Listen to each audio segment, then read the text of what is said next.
We just stepped on their face with a hobnail boot and broke their nose. The way to the end zone, and Georgia is going to conquer the Crimson Tide. Told him, how about them fucking dogs? That's what I told him.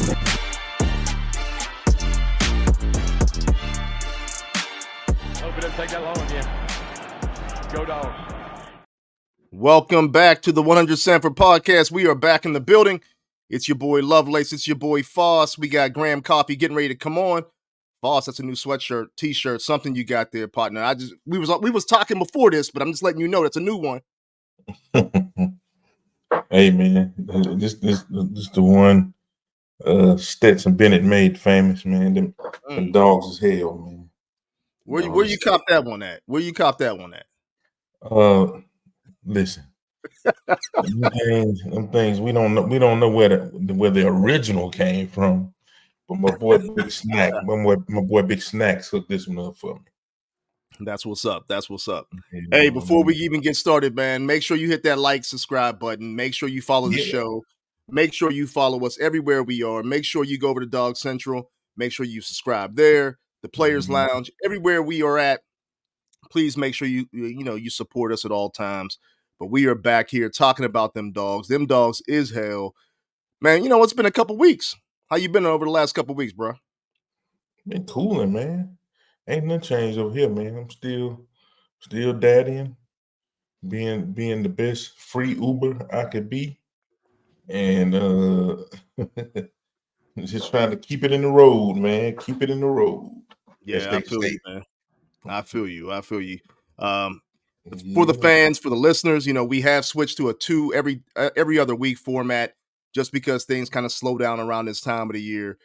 We will be doing some pop-up shows, some updated shows on the college football carousel that keeps happening, the NFL stuff that's going on, the basketball. It never stops. All of that stuff. It never stops. It never stops. It just pops up out of nowhere, though, right? I mean, that's the key. It just boom, just explodes, and then all of a sudden, there's a hot story.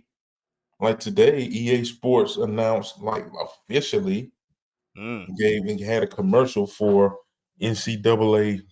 I think they're gonna call it NCAA 25. Yeah, man. College football. We haven't had that game in since 2013, 20. Yeah, man. It's been a long time. It's been over a decade since we've had EA Sports college football. So, you gonna get it? Listen, man, I'm gonna have to get me a console now. I was a big fan of all this stuff. I used to play religiously, and then I just got busy. Life started lifing. Yeah. And so I got to get me a PS5 for when college comes out, because I definitely want to play that. Yeah, definitely. Man. It's funny, man. Like just growing up, everybody had it.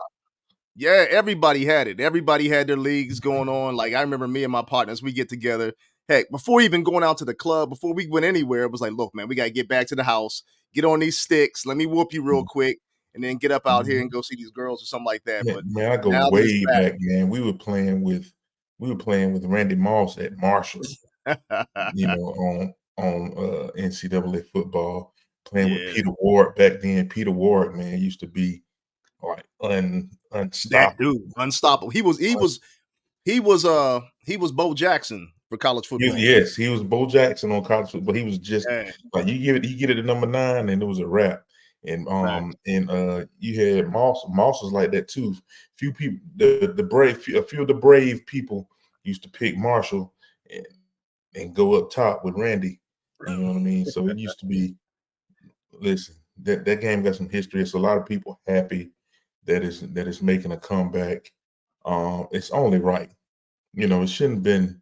It all intertwines.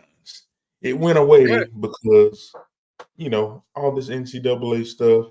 Name, image, likeness. People not getting paid for it. So I imagine they've worked out something where there might be some type of compensation. I'm not sure. I have no idea how they're going to do it. I got to figure that out. I got to go back and do the research on that because Still, I mean, I think there's something that gets divvied out to the universities, and I think the universities kind of divvy it out to the student athlete, to my knowledge. But because we'll we see. know who's who. Yeah, Right. We know number 15 at quarterback for facts. Georgia happens to be white, can throw the ball very accurately. Yeah, Who is that? facts. You know what I mean? Come on, man. Get that I think it man comes out in what? It comes out in July response. or August. This July. I'm not sure. They said the commercial I saw today said that they're going to do another announcement in May. Okay, Yep. cool. So we'll see what happens, but it should come out this summer. It typically used to come out in like August, didn't I believe? Yeah, man. Right, Yeah, just before the season. with lines out the door. With lines out the Yes. door. If you didn't catch it early, I remember if you didn't catch it early, boy, you was waiting like another 3 or 4 days for it to come back in. Now you can download. Now you can download it. These kids don't even know. So. These kids don't Yeah, know. man. Imma have it for my son. I know he's excited about it. He's been talking about it because he got Madden, but he wanted college football. I said, "Look, it's coming Mhm. out." And I said, I told him the war stories of how we used to play back in the day, but he's all excited for it. And then I think if you can still build yourself on the game, that's cool. He got his cousin playing for Pitt, so he's excited to play with them as well. But that's a Mhm. good thing for college sports in general. And I think it's funny that you mentioned that, man, because with all the changes of NIL, with the portal, fans have been a little bit upset, disgruntled, right? Because a little bit of the commonplace of what college athletics used to be is no longer there. You don't know if you're going to have the same roster year to year. You don't know if your coach is going to be there year to year. But there was always something that was kind of consistent. It was like college, like you said, the video game, and maybe the video game will kind of bring people back to say, okay, look, if I can't have what I want there, I can at least have it here. I can build it on the video game. But that's pretty interesting that you talk about that. At the same time, though, something big and something major came out. It was the ESPN striking the deal with college football playoffs, and we're talking big time money, bro. We talking 6 years. We talking $7.8 billion of an extension. Now, this is just the extension. Now, I think they were up to I think it was somewhere around 650 million annually. Now it's what 1 point, what is that? If I'm doing the math, 1.8 billion a year. Man, it's a lot of money. It's a lot of coin, Foss. A lot of money out there. What are your thoughts on this extension? And what does this really say to you that ESPN is willing to pony up $7.8 billion in the midst of this college football playoff expansion? Uh, and this is not for a season. Facts. This is for a few games. Yeah. This is what Facts. the 12-game playoff. So how's it gonna go? Are there gonna be buys? I think there's what, 2 buys for the top 2 teams, There something gonna like be that. buys. So you got so you still gonna have what 5 games? Mhm. You Still know, going to the traditional bowl spots. You still got the Sugar Bowl, the Orange yeah. Bowl, those So type of you got things. about 5. You got about 5 games. Mhm. You know, um, then they play. So you're looking at just a few games, $7.8 billion. Yes. Listen, let me tell you something.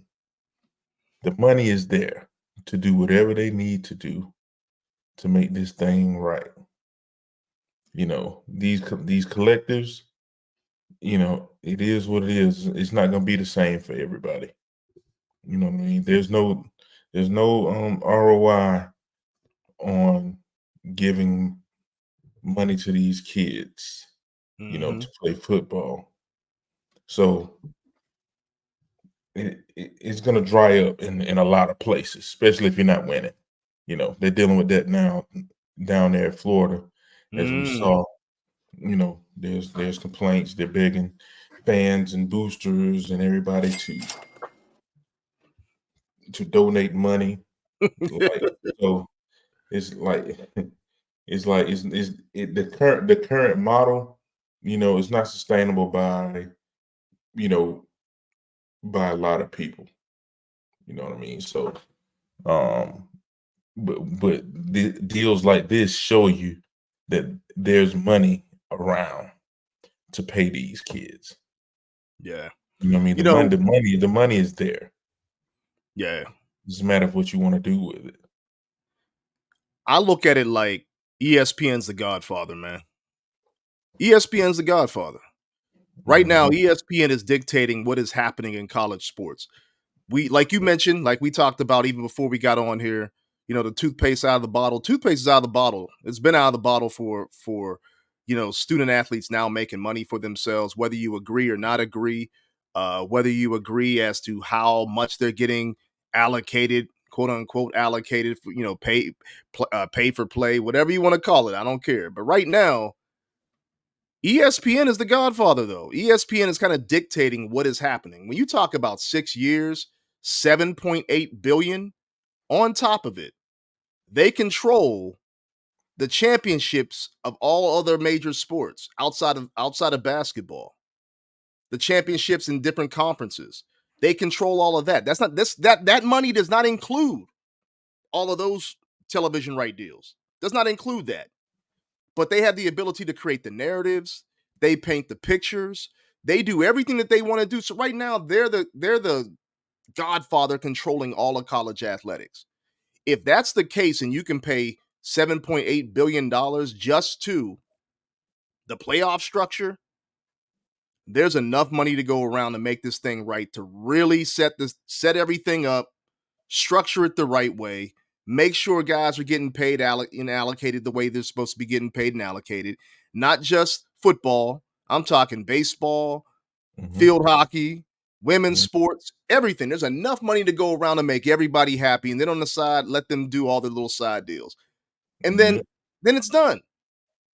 What I don't like is how nobody wants to talk about the structure of everything. They just want things to kind of play out. Now, we just got done talking about EA Sports coming back.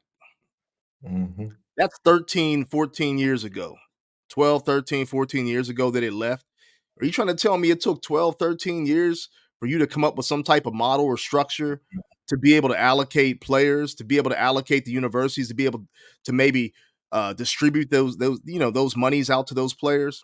It didn't take that long, man. Everybody was just waiting for something, for the piggy bank to crack open for everybody to get paid. It was just the NCAA, man. Exactly. They were being greedy. They could have fixed it a long time ago. You know what I mean? Have these kids sign off, get their, it's not gonna be life changing money anyway. Like it wasn't life changing money for most guys. No, it wasn't. Madden is a much bigger franchise, I think, than what NCAA was, and our checks were not that big for signing. We would sign off at on our image for Madden at like the beginning of the year or whatever.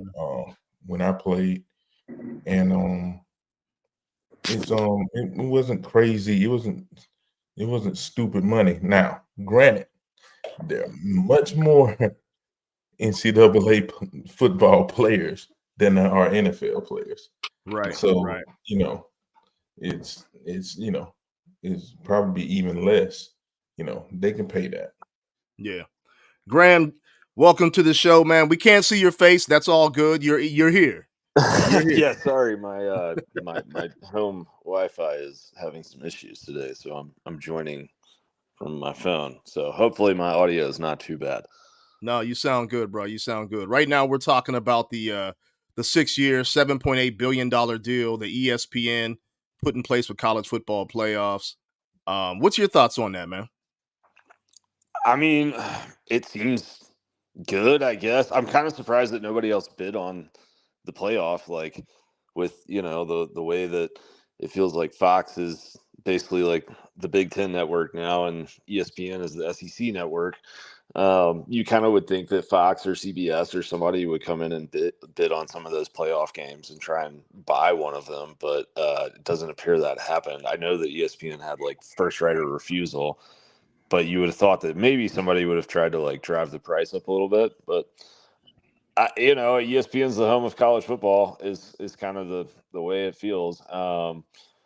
I guess if you're a Georgia fan and you just watch Kirk Herbstreit allegedly try to swing a 5-star recruit away from your school, you might not be too thrilled about ESPN controlling the playoff for another half decade. But that's just me. Graham, that's what I just said. I just told Foss, I said ESPN's the godfather right now. ESPN, they have the money. They can, create the narratives. They paint the pictures. They can do whatever they want. I mean, when you look at fans being upset for the fact that Alabama was in the college football playoffs this year, it was really the ESPN pool. The reason Texas was in there, it was the ESPN pool. They were controlling the narrative. Georgia should have been in those playoffs. Florida State should have been in those playoffs. But we know what the big deal was. It was ESPN saying, look, man, we want these big major markets. We got 2 blue bloods that are playing. Are you crazy? You think we're going to miss this opportunity before we go to a 12-team playoff and we're going to have Georgia, who was, back-to-back national champions that should have been in there, right, in any normal person's mind, right? And then Florida State that was undefeated. But no, the Godfather said, by all means, it's going to be Alabama, it's going to be Texas, and they're controlling the narrative. So I agree 100% with you, brother. I agree 100%. Now, to my knowledge, ESPN also does hold the rights to be able to distribute those games to whoever they want to distribute them to. So maybe somebody does pop up and say, hey, we want one of these bowl games or one of these local, one of the playoff games, and they can distribute those games. And still, again, ESPN make more money. I didn't realize that they could sell those games. I mean, they could, but I don't think they would. I don't see a reason to. I wouldn't sell them like that. It's like the advertising is going to be absurd. It could, but let's just play angel's advocate, devil's advocate. Let's say Amazon comes in and Amazon says, "Hey, man, we want the Rose Bowl. It's not the national championship, but we want the Rose Bowl. Give us a little bit of that." And all of a sudden, Bezos comes in with a little bit more money, and then they say on the side, I'm gonna make you an offer you can't refuse. I'm gonna make you an offer you can't refuse. We're gonna do a little bit of business over here too as well. I can see that with ESPN, man. So you saying Jeff come up and be like, "Hey, I got half a billy." Of course. What did Jeff do with the NFL? Yeah. I mean, not everybody has Amazon. I wonder how much he paid for the NFL rights for Thursday nights. Yeah, I don't know. It was a trash product though. He didn't have good announcers and stuff like that. But I mean, it wasn't bad. I like the little. Well, you got Amazon. I like the little thing they had. The little alternate broadcast they had with the drawing on the screen and the routes and the blocking and all this stuff. Yeah, I think that was cool. I think people can adopt that and do something with it. That part was good, but I think fans wanted, they wanted the more traditional announcers. They wanted some guys that had some cachet. It wasn't Herbstreit on that. I could have sworn Herbstreit was Thursday night. Yeah. So, Herbstreit was on that. Yeah, so he lost quite a few people because people don't like Herbstreit. Which brings me to Graham. You brought up Herbstreit. I mean, what's your thoughts on Herbstreit trying to, pull people and push people and put them in a whole different direction? Which I think we're okay with in Georgia, but I just want to get your thoughts on that real quick. I mean, it's certainly awkward to have that story come out and then like the AJC post pictures on Twitter and like to some articles about it where Kirk is like on the sideline with Raiola before I think the Ole Miss game, like literally like whispering into the guy's ear, or like not whispering, but like leaning into his ear very closely and like, clearly having some sort of conversation. If I was Georgia, I certainly wouldn't like it.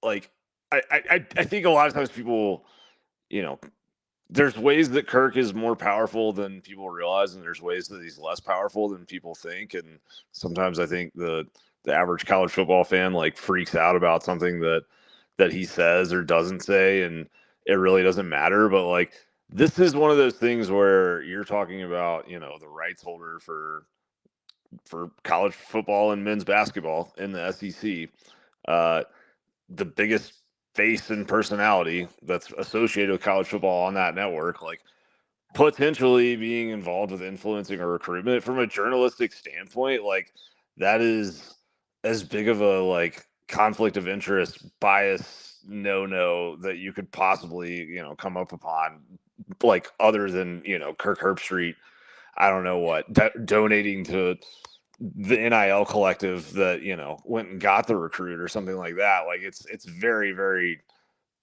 faux pas or very, very taboo. So I don't think it really matters in the grand scheme of, is it going to hurt Georgia? Like, no, probably not in the long term. But if I was a Georgia like staffer, or I was in charge of, handling how much access these guys get when they come to town to do a game, like I might not like, I would be like, he doesn't talk to recruits when he's here anymore. Like, I don't want him over on the sideline talking to recruits. He's here to cover a game.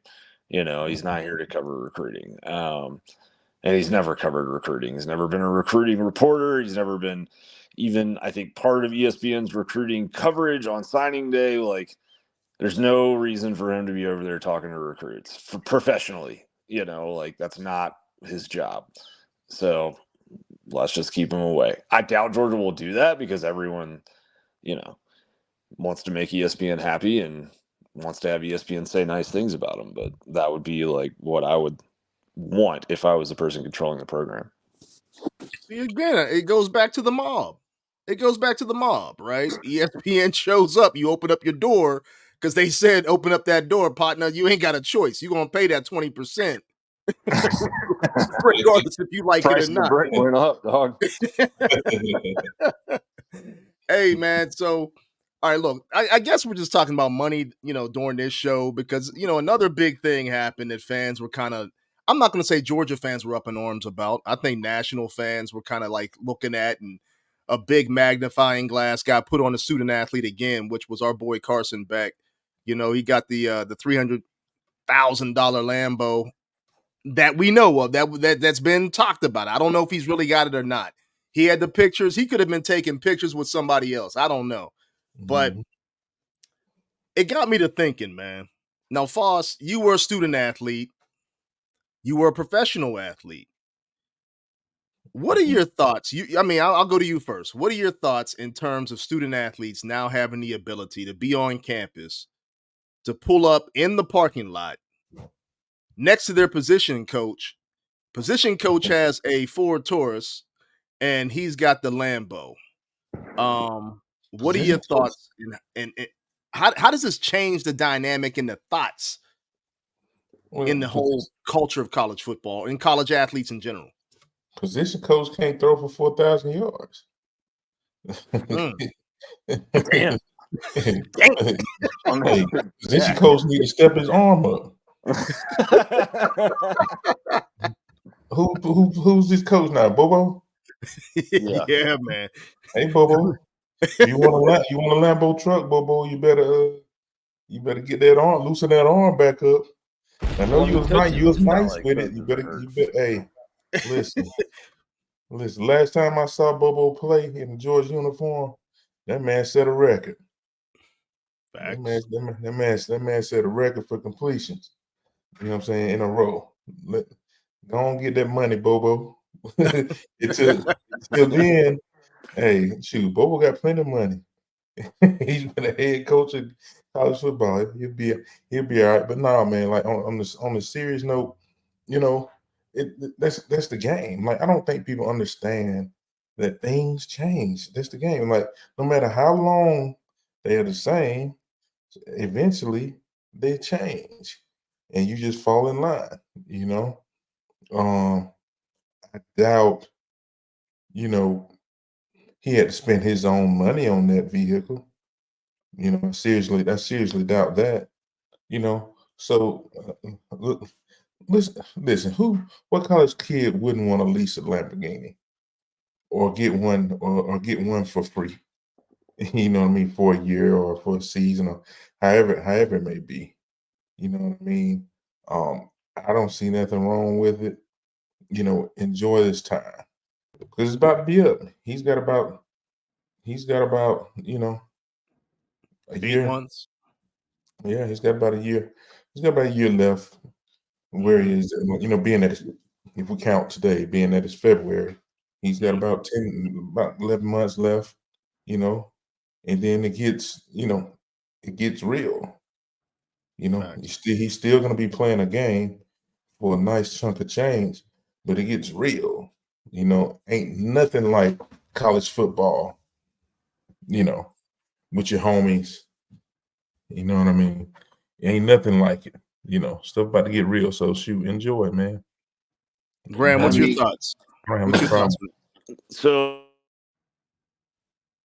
Oh, I think we lost you for a second, Graham.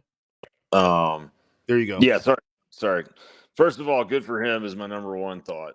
But second of all, I would say there's some people that didn't like this, okay? And like, do I agree with them not liking it? No, but I will tell you that look, the folks that donate to NIL, like let's just call a spade here, are mostly like older white guys, okay?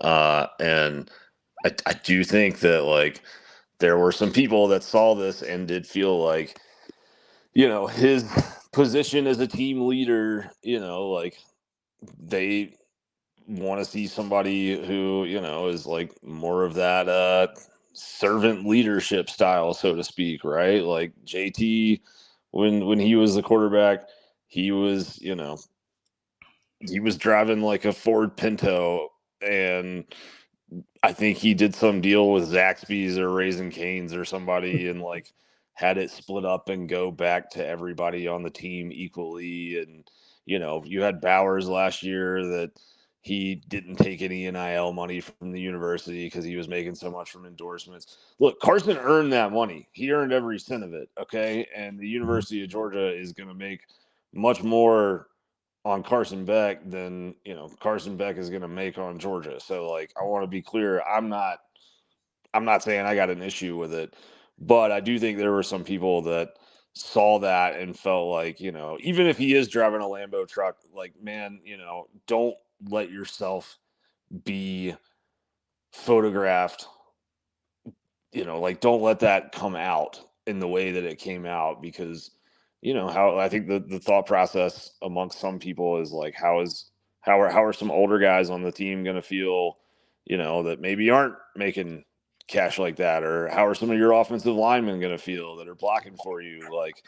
So I mean, I'm really curious to hear your thoughts about that, George, because you've been in a locker room at that level in the NFL where guys don't always make the same, and dollars do come from a performance-based place. But I think that there were some people who are on the booster side at Georgia that maybe weren't thrilled by that situation.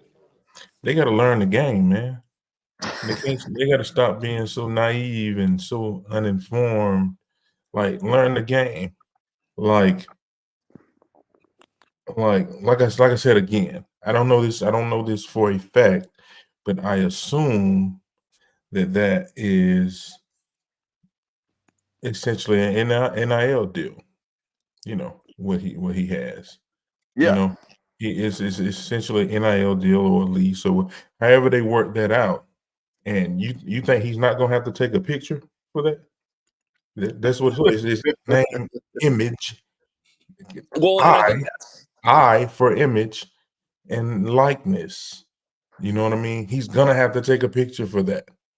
You know what I mean? Otherwise, why lend your likeness to that? He's getting something for his likeness. You know what I mean? So there was no way around it. If he wants to drive that, listen, I drove a Lincoln Town Car in college. It was great. That was my baby.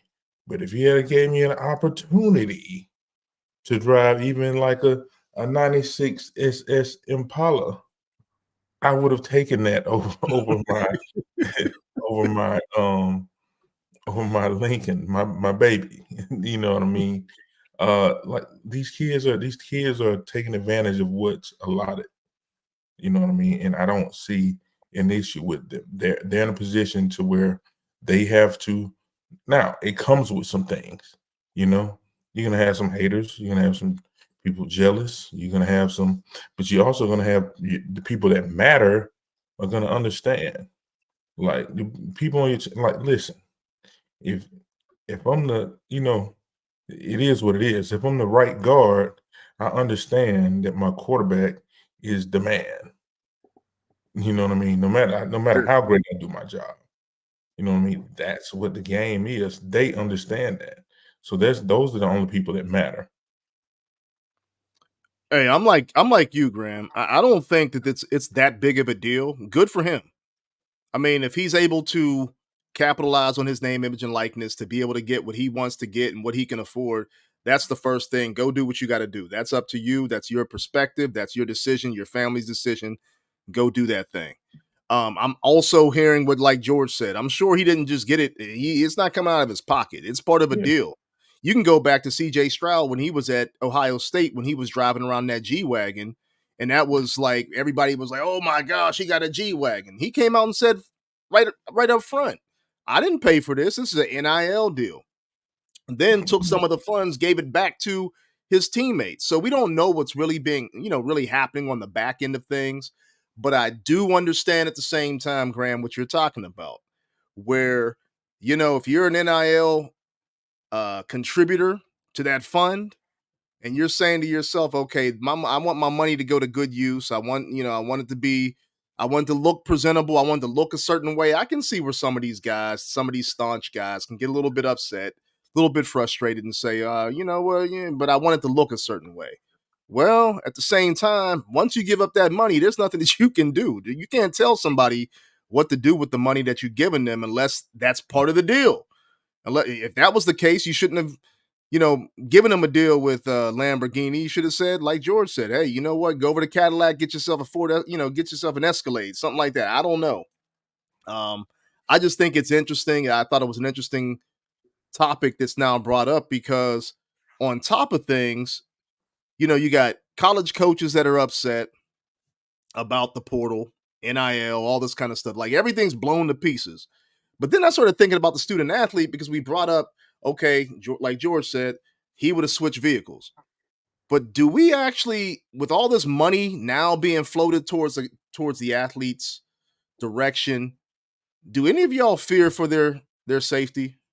Now, I mean, because NFL players are targeted, professional athletes are targeted. They got groups out there, fellas, and I know you know of them. Groups out there that target athletes coming to town, women trying to set them up, everything else. Or either one of you guys worried about their safety and protection moving forward, or is there something that universities should do to protect these guys from themselves and their newfound fame, so to speak? So So one thing I would say real quick is before we go down that path with the Carson thing, I agree that it was probably an NIL deal, and he probably had to take that picture to get his car for free or whatever the situation was. But I think he would have been smart to make that clear. There was nothing in the caption of that picture or anything like that that made it look that way. And now you got like people all over the internet being like, wow, like Georgia players are, they're making so much in NIL that they're able to go out and afford a Lambo. And I can tell you that that is not the case in, 95% of instances. So it's just not analogous with what is actually going on, I think. But Right. you know, lesson learned. I mean, like I said, I ain't mad at the guy for getting himself a Lambo truck. Good on him. But I would love to hear your thoughts, George, on the guys becoming a target, because I do think that's a legit concern. it's legit. It's very legit. But what I will say is it's like with all this stuff, nothing is new under the sun. Players have been targeted for long, like, for instance, you're a target in a brand new Jeep Cherokee. You get you get what I'm saying? Like, you're not a target just because you drive a Lamborghini. You're a target, if people think you got, something. It's more Dodge Chargers probably stolen or carjacked than Lamborghinis. I can promise you that. You know what I mean? So all of these guys are targets, but the thing about it, what I'm saying is they've been targets, I can, their stories. Maybe, for long before NIL, long, especially with, pro guys, you know, you know, even with break-ins and all that stuff, it's been the case for a very long time. You know what I mean? So there's nothing different. Just like NIL ain't new. It's just a new name. It just has a name now. Pay for play. Collectives ain't new. They just have a name now. They're above they're above the table, so to speak. Yeah. You know what I mean? So none of this stuff is new. You know what I mean? Yeah. So am I concerned? No more than I would have been concerned in 2018. You know what I mean? What's your thoughts, Graham? You have any thoughts on that at all? Well, let me reiterate though, or introduce a new thought.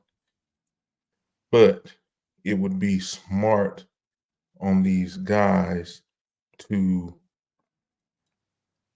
it's a different world now with social media, and so it would be smart on those guys to not make themselves more of a target than they already are, as far as posting locations. This where I'm at, this where we're gonna be. I got all this money on me.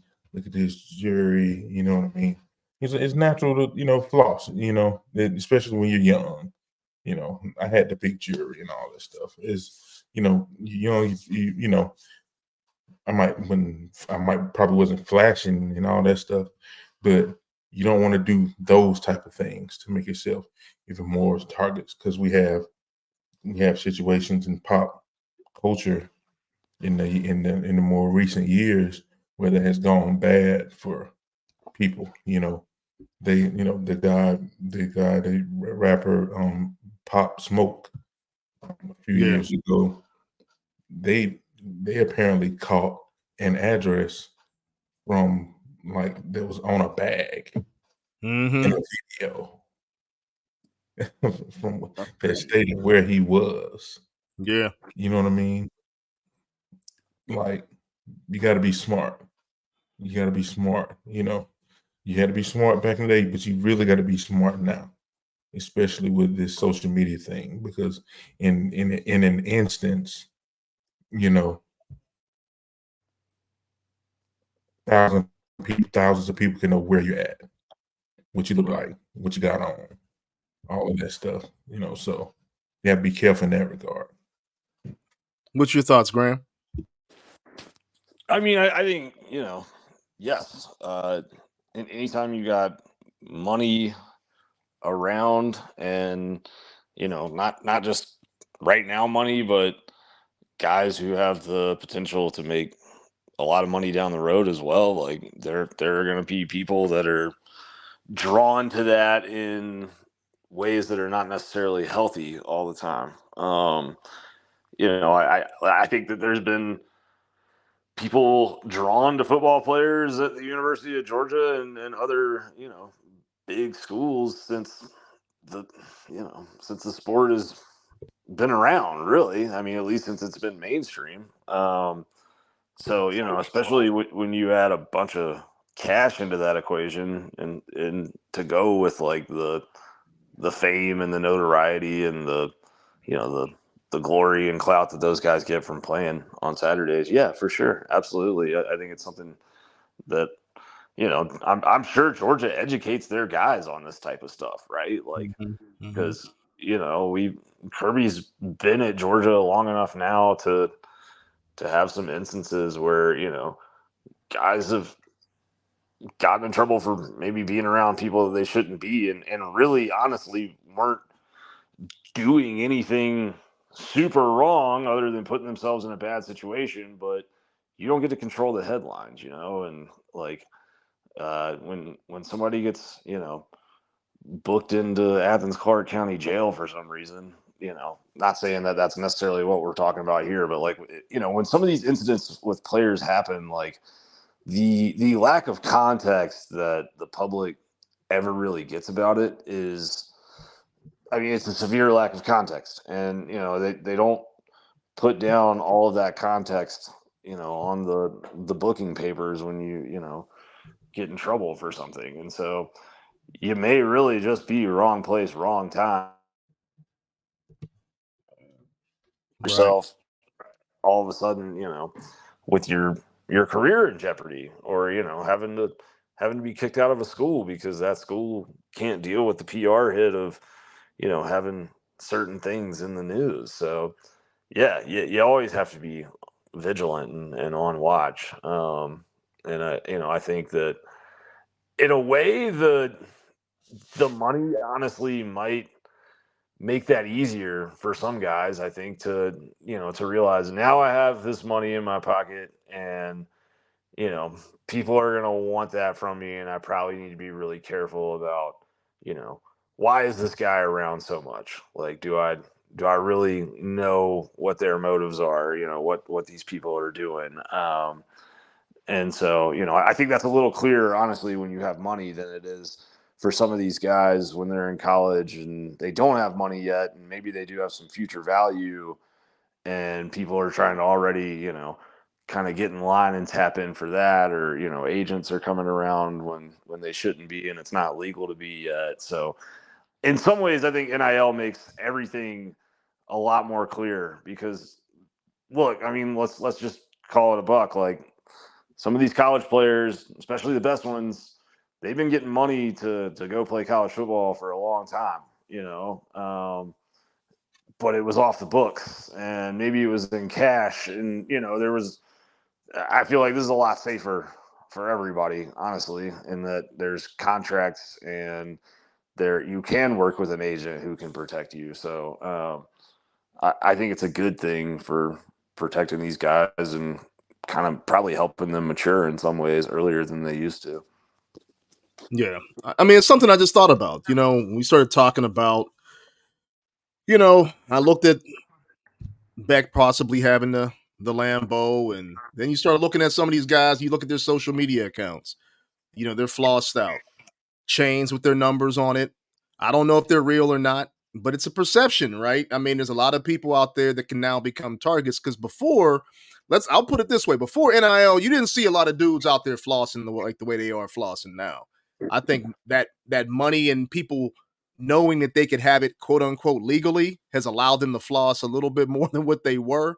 So I think sometimes it does maybe put you out there as a target, a potential target in any capacity. And I felt for their safety. I'm not just talking about Georgia kids. I'm talking about everybody nationally. Doesn't matter where you're at. I just think sometimes these college athletes may put themselves in predicaments where it may not be safe personally for them. And I was wondering if the universities had any type of responsibility in keeping them safe. I mean, heck, as professional athletes, you can go out there, you can hire security teams. There's professional teams that have security teams that go out with certain players to make sure that they're kept safe.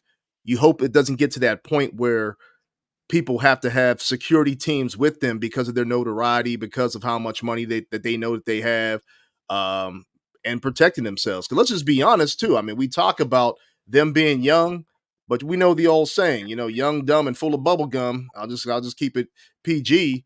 You do dumb things sometimes. And if you don't have those right people around you, you can mess around and get yourself into a bad situation. But I'm like you, Graham, at the same time, maybe the money will kind of get them to think more clear. Maybe the ability of being able to hire agencies will help you to think more clear. Again, I'll go back to CJ Stroud. What he was talking about, his whole team had a plan in place for him when he did his NIL deal, from the time he was at Ohio State to the time to where he is now. That's fantastic. But not everybody can have that full-fledged team around them that can put them into a financial understanding, financial literacy, everything else to keep them on the straight and narrow versus just going out there and blowing your money on all kind of nonsense and just flossing. So hopefully everything works out for all the players involved, because again, we're applauding the aspect of them having NIL, being able to capitalize on name, image, and likeness. But you did bring up something. You said for the average fan, and this was my last point for today. I was just jotting down some things because you had fans that were upset with college football playoffs, NIL, the portal. Again, like I got friends that are college football coaches that are upset with the whole portal aspect. How do we educate the fans? Whose responsibility is it to educate the average fan to give them a complete understanding of what is happening with college athletics and the prospects of where it may go? Does anybody have an idea on that? Because I think if the fan is educated, it allows the game to actually slow back down into it's just football when you look at it. It's just basketball when you look at it.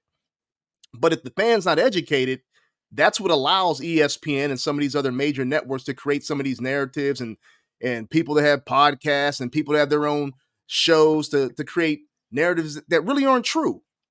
So how do we educate the fan to bring them back to a semblance of, at the end of the day, they're just putting on pads and pads are popping?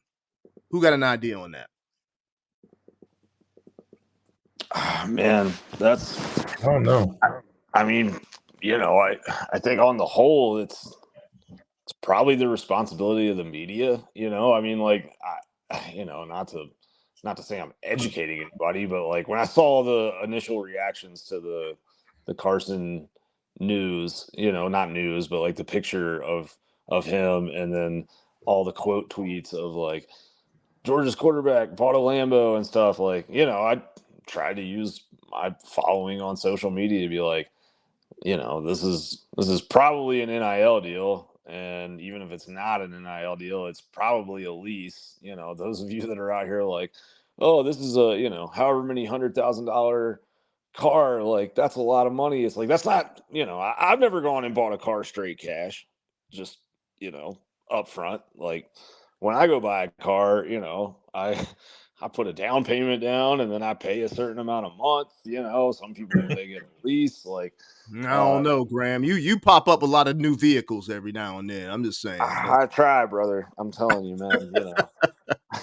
I try to floss on them, but it's stuff like that, right? It's just like trying to, because look, there's always going to be college football fans who want to point fingers at rivals and say they're dirty, and they want to point fingers at rivals and say they're throwing around big bags, and that's why this kid went there instead of coming to our school, right? And that's how it was forever in recruiting. Like if some 5-star prospect, went to Auburn and instead of Alabama, it was like, well, they bought him at the 11th hour. And sometimes that was true. Okay. Like there was elements of truth to that in some recruitments, but not everybody that wants to go to your school, got bought or didn't get bought, whatever it is. So I do think that is always going to be an element that like you're kind of battling against, just because college football fans, they it's us versus them, and they want to sit on a moral high ground and like kind of be in a place where they feel a sense of superiority and are able to say like, our school is doing it the right way. Like our school, these kids are here because coach has built such a great culture, and they're over there because of the money, right? So I think that like we'll always run into that, but there are opportunities in real time to inform and correct, but you're never gonna get that out of the sport, because I think some of the people that are saying these things, like deep down in their hearts, they probably know sometimes that it's not true. But to be clear, like as somebody that reports on recruiting and follows it as part of my job, like there are times where it is true. There are times where the NIL money is the difference between where a kid goes, and that's okay. I think we should find ways to talk about that in a responsible way.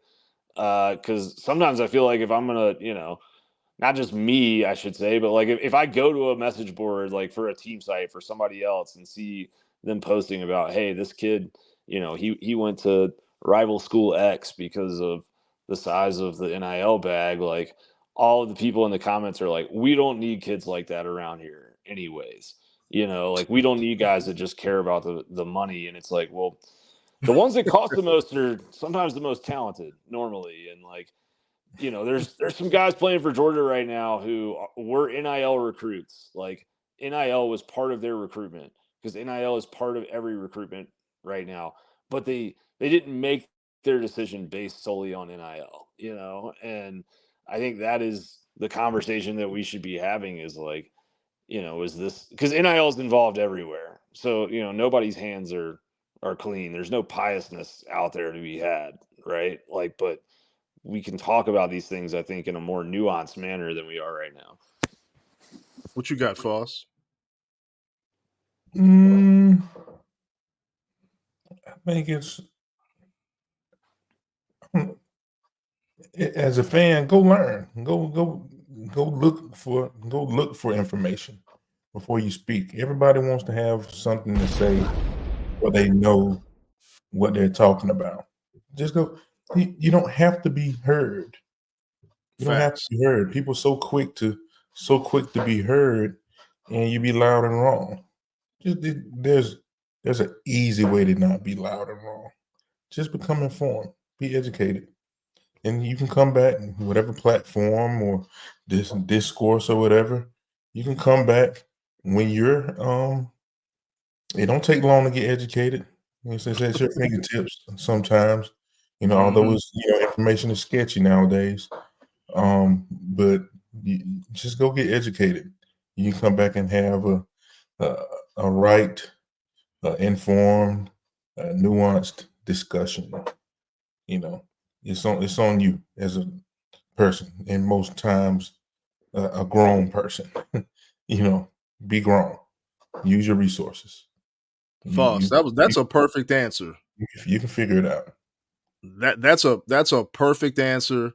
And it kind of coincides with like what Graham was saying. You know what I mean? Like most fans will sit back, and I'm a fan as well, along with doing podcasting. But you try to stay informed. I'm a fan. I ain't put a helmet on in a long time. Yeah, man. And if you notice, even on the show, right? If there's things that involve the student athlete, the professional athlete, the mindset, where do we go? We go to you. We haven't done that. We haven't lived that life. Now, it might be from a fan standpoint. We might have people that we are in contact with. We might have family and friends that have been part of that process. We lean on them. But there's nothing wrong with educating yourself in terms of what is happening, what's truth, what's not true, and then kind of sitting back and then letting it play out. Untruths, because the stuff travels far and fast nowadays. Be careful what you put out there. I try to be careful. If it's something I've been wrong about, I'll say I'm wrong. Yeah. So, and I think the worst part of it is that people forget that these are still individuals. These are still young men, young women that you're putting information out on. They got family, they got friends that read these things. They have feelings, they have emotions.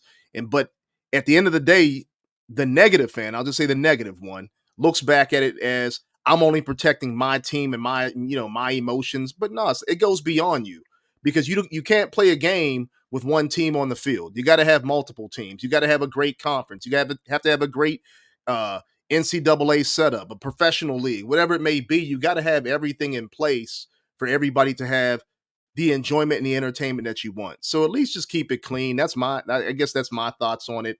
But I agree with Graham. I think the media and everybody that's involved in the media, if you have a social media account that, talks and discusses college athletics, professional athletics, entertainment, whatever it may be, just be responsible with it. Give your take. If it's a factual one, you know what I mean? Be ready to quote those, make those quotes available. I mean, make sure that they're accurate. But if it's not, kind of keep it clean and allow everything else to play out. But I love your answer. Become knowledgeable, understand the game, understand what's happening and the nuances of it. Because I can't stand when you're on social media boards and, oh, well, this happened or that happened. And you're sitting there looking and you're reading this nonsense like, man, I know for a fact that didn't happen. And you want to respond to it so bad, but you don't. But you just kind of, scale back. But Foss, I got this last question for you before we get out of here, man. I know we just blasting you with questions, but okay. I got people that are now saying it's no fun when the rabbit got the gun.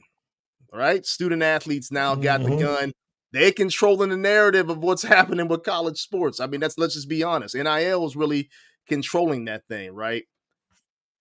But before you there was someone else that created a structure that you could play in. Is it the responsibility of today's athlete to help create the structure for tomorrow's athlete? Because I'll go back to Ed O'Bannon, who kind of, tried to put the pin in this balloon. But at the same time, he wasn't just saying, hey, pay us. He was like, look, I'm willing to stand up here and let's create something, a foundation, a structure that allows everybody to get paid, allows everybody to get allocated, but nobody wanted to listen to old Ed at the time. Whose responsibility is it to help create the structure? The student athlete, for tomorrow's student athlete, working with the NCAA, working with college, ESPN, and all the rest of them? Or is it just the adults in the room? And I put that in quotes. Everybody's happy getting their bag right now, but ain't nobody thinking about Deuce. I'm talking about my son Deuce that'll come in 10 years and he's looking for his opportunity. Ain't nobody thinking about him. They thinking about their bag right now. I think it's up to the powers that be. It's up to the powers that be. They need to, they get paid. They get paid a lot of money to do that type of thing. So just earn your pay. Get in the room with some very smart people and figure out how to move the game forward and in its best I guess, how would I say, in its best way possible, for the next generation and generations to come. There's because it don't move without the people that sign papers and cut checks. What you got, Graham? What do you think on that? I mean, I think they are working on it, and you can tell. I mean, coaches have used their platforms to talk about, the burnout rates that they're struggling with, and I mean, hell, the head coach at Georgia State resigned this morning to become the tight end coach at South Carolina. Like, yeah, we were going. I was wondering if we was going to get into that. That's crazy, And then Georgia State, I don't know if you guys saw right before we came on air, they just canceled their spring practice because they don't have a coach right now and they're in shambles. So you're seeing, there's been talk for a long time of different tiers within the FBS divisions and all of that, and we are running up into an era where I think those things are starting to separate naturally, really. So yeah, I think that personally, we've seen proposals come through of bringing collectives in house, and because right now the way the rules sit, if Kirby Smart goes into a player's living room and sits down with them, and that kid says, "Hey, coach, love what the University of Georgia can do for me academically, love the development that I can get there, love the chance that I'm going to have to compete for national championships. I love you as a person. I love my position coach as a person. Everything that, we've traditionally looked for in terms of how a recruitment is going to play out, all those things, they're pointing to Georgia. But the kid says, despite all that, you guys are off on the numbers, right? The numbers are just better somewhere else."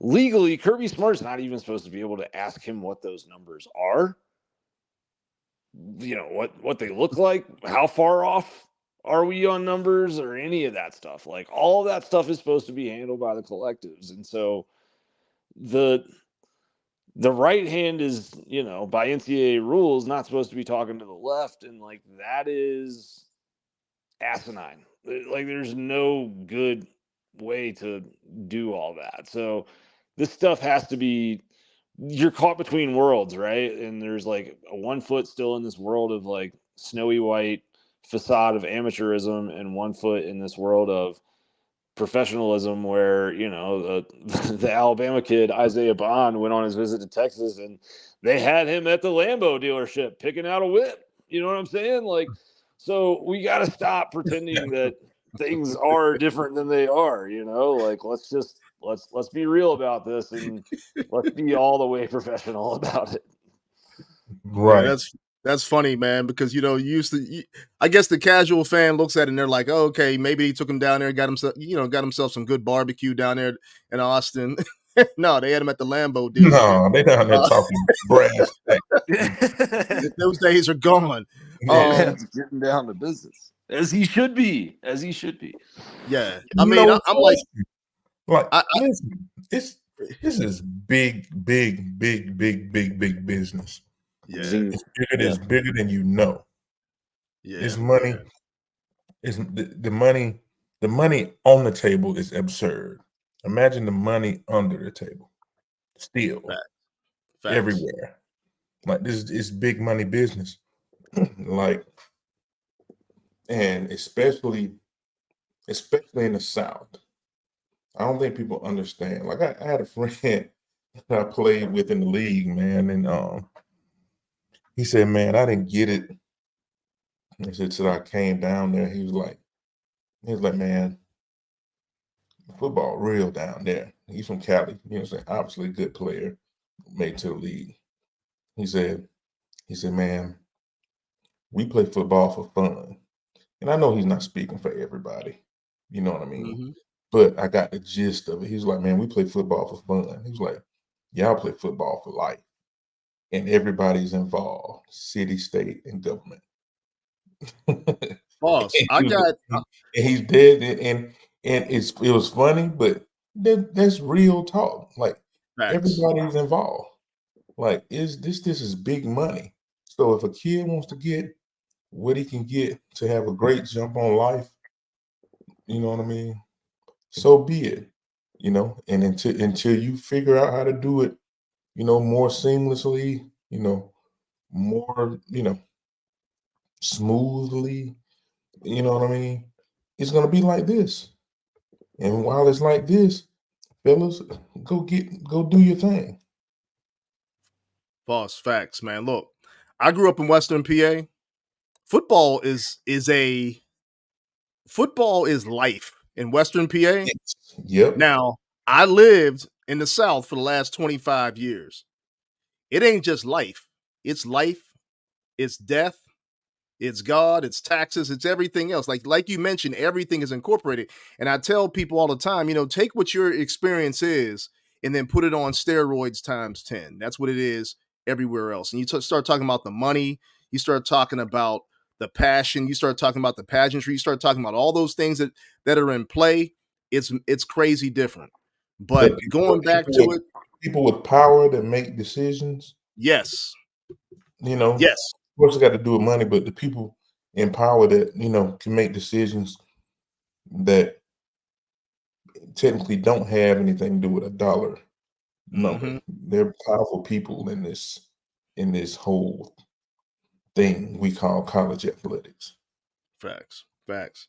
I mean, but I'll kind of go back and I'll answer that same question, man. I just think that something needs to be put in place just for the longevity of the game. I think it's not right to leave it worse than when you found it. And I think right now it's positive for the student athlete, no doubt about it.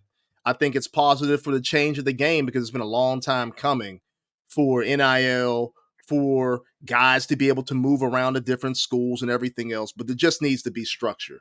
I think there's no house can stand without structure, without foundation. And right now, people are just chipping away at the foundation, and then there's nobody coming around actually having any type of idea, architectural idea to say, all right, look, fellas, before this whole thing falls apart, before this house of cards completely goes awry, and we got to take 2 or 3 years to shut everything down and bring it back, we better start putting something in place right now. And like you mentioned, Graham, going down to the FBS level, down to the lower levels, they're the ones that are also taking the hit because they don't have that financial power to withstand the big hits that are coming.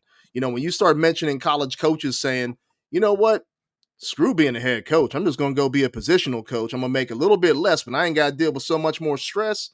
I'm all good. Again, I talked to 3 different coaches off the record last week, prominent coaches, head coaches, and like coordinators, and they all said the same thing. Like, this thing is crazy right now. They don't know what's coming, what's going. They got to make decisions for their own personal family, for their own longevity. And I hate when fans say it's no fun when the rabbit got the gun and the coaches could always move. That's true. The coaches could always migrate, go wherever they wanted to go. That's fine.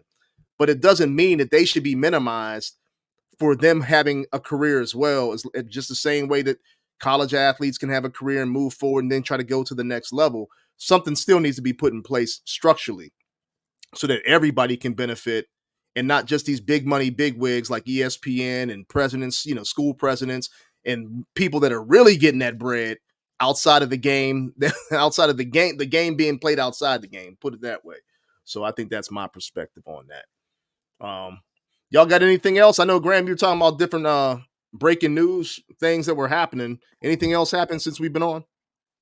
Nothing that I've seen, man. Yeah, I think like it's happening enough now where coaches are leaving head coaching jobs at the G5 to be coordinators and position coaches at the P5 that, I think it's telling. The other thing that I will say, though, to be fair and to add context, is like Sean Elliott just recruited a 119th ranked recruiting class in a school that is located in Atlanta, right? Like, things aren't going well, so some of these guys that are leaving these coordinator and position coach, or they're leaving these head coach jobs to be coordinators and position coaches at these big Power 5 conference schools or Power 4 conference schools, they're kind of on the way to getting fired already. And this is a really savvy way to restart the clock and make sure that they don't get fired. And, it's always looks better to take a new job than it looks to be fired from your old one. So I do think that's something we should remember in all of this is like all the G5 coaches that I've seen leave their jobs in the last 2 years, except for Sean Lewis at Kent State, who was doing a fantastic job there when he went to be OC at Colorado. Everyone else, they were probably a year away from getting fired anyways. And so, pretty smart to go ahead and pull the ripcord.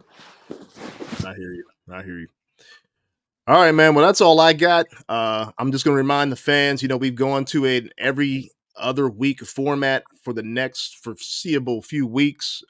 We will have some updated shows popping up. I think we want to do some positional breakdown shows. The NFL Combine's coming up. I know people want to know about their dogs, where the dogs are headed to. Last year, we actually brought on a couple people to talk about the NFL draft prospects. Everybody wants to know where Brock Bowers is going, where Ladd McConkey's going, stuff like that. So we'll have those type of shows as well. But also continue talking about all Georgia athletics, the basketball team. I kind of want to be positive, fellas, but right now they kind of disappointing people. They got to grow. They got to grow. It's one of those things. They just got to continue to grow, and I don't know what they can do to kind of get that thing on point. But again, I was listening to some college coaches, and they were saying the same thing. It's so tough now not being able to build your team, your culture, when you don't know what's happening year to year. And then in the middle of the year, kids are being recruited out. People are already in their ears. Are they tapped in? All kind of stuff is going on, man. So who knows what's going to happen going forward with them dogs. For sure. You gonna see, man. They can't seem to win the close one right now. Yeah. But, hopefully it gets better. And typically that's the when I got my fingers crossed. Typically that's the last stop before getting over the hump. Mm-hmm. Yeah, because every game you say just this one, just this one, get through this one. Yeah, and it's just kind of like the tipping point, but they got to get past that one game. Whether they get to the NCAA tournament or the NIT, whatever it may be, there still needs to be something that carries on to that next season where they can believe in themselves, the fans can believe in them, and it creates that synergy. But we'll see what happens. But with that being said, as always, see you at 100 Sanford. Go Dogs. Go See you. Dogs.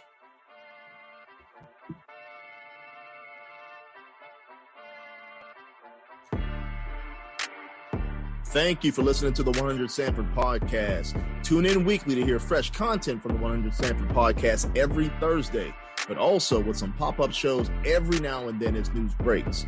You can also follow the content on our website, www.100sanfordpodcast.com, and email us at dogs@100sanfordpodcast.com.